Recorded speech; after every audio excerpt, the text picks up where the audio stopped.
Hey guys, Brian delivers you the goods here. I'm returning to you very late tonight for a album review. Hopefully this will come out before the morning time. I don't know. Just depends on when basically the video is gonna come out. And sorry about that noise. It's my laptop mostly. I'm trying to hook up my phone to extract this video mostly after I'm done with the review. So this is for Hardy's first studio album, A Rock, that I just got a chance to listen to for this album overall. So I'm going to discuss what I listened to for the 12 tracks, which is like 42 minutes of a runtime, and let you know my thoughts on Hardy's 2020 album, A Rock, which is his debut studio album. So let's dive into this album review. Now it starts with Truck, and off the bat, it's decent. It's just, there's some cringe moments through the track that I just don't know if I connect with.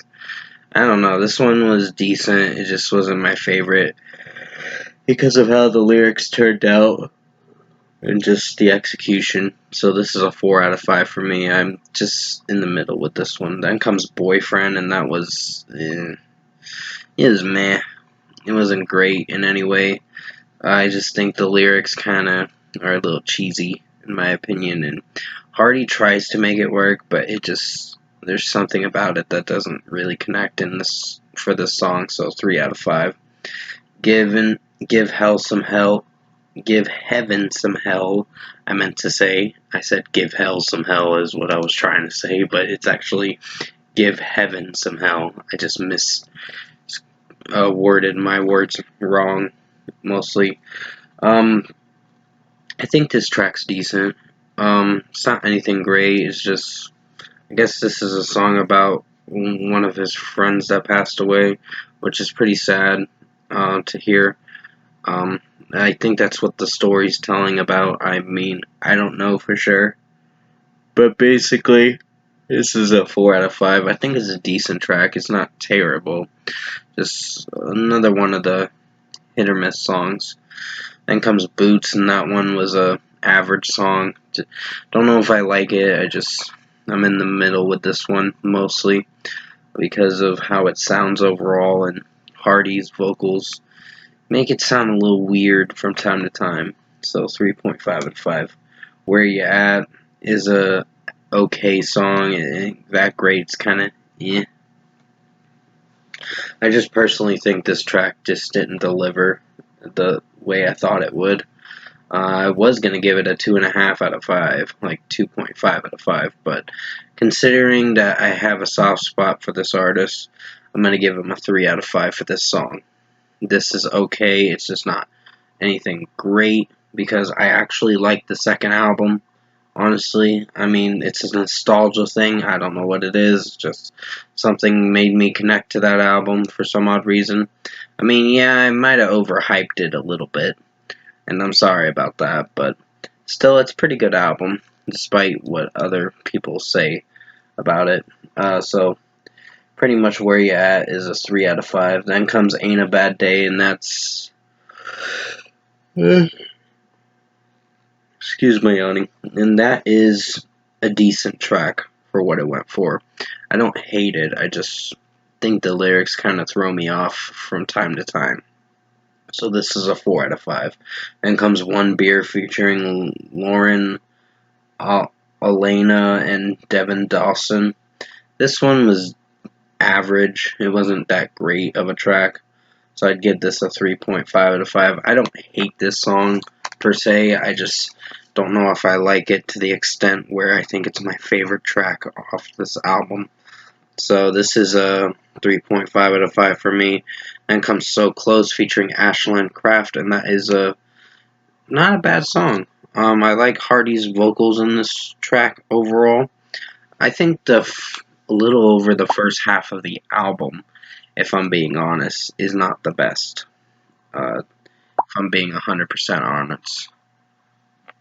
Um, so I'm getting messages from Messenger, so sorry about that. Um, Basically, some of my friends.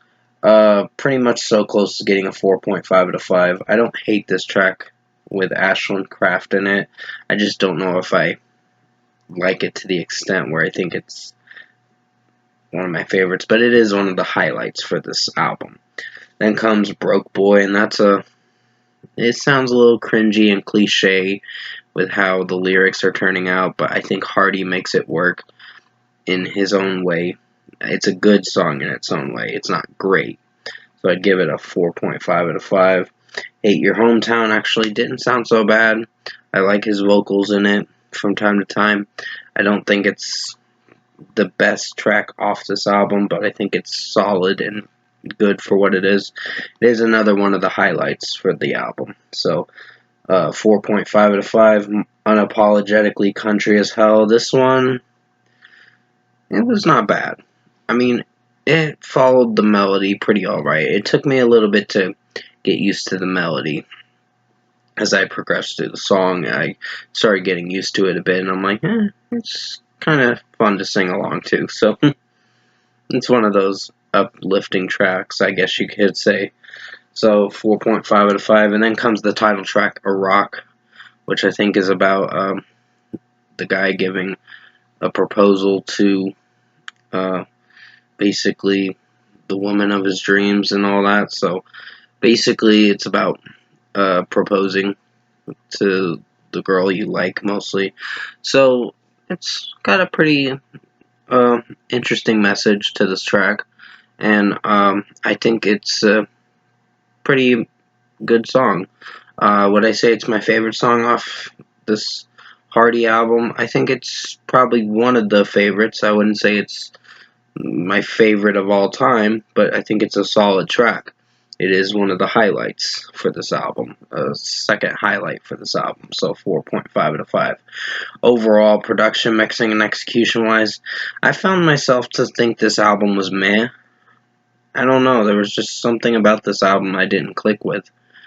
I know I might have overhyped the new album he made this year. I didn't hate the new album. Would I say it's anything that's best album of the year material? It's not best album of the year. The new Mockingbird and The Crow is not the best album of the year, but it will be on the best albums of 2023 because I actually did like it for what I went for. But still, this album is meh. So if I were to give this an overall score, I'm going to give Hardy Iraq, his 2020 album, a 6 out of 10. I was a little overwhelmed with this listen, meaning it was a little underwhelming from time to time. I don't know, just something about this just didn't click with me with certain songs. The ones that got 3 out of 5s, like Boyfriend and Where You At, and some other 3.5 out of 5 tracks, just didn't do it personally. So the first 7 songs were the misfires to the album. Then you have the closing tracks, which is from tracks 8 to 12, so close all the way to Iraq, were the good tracks. And that is the most disappointing aspect to look at with this album, because it was a little iffy. So pretty much 6 out of 10 for Hardy's Iraq album for his 2020 album. Thank you guys for watching this album review tonight. Have a good night.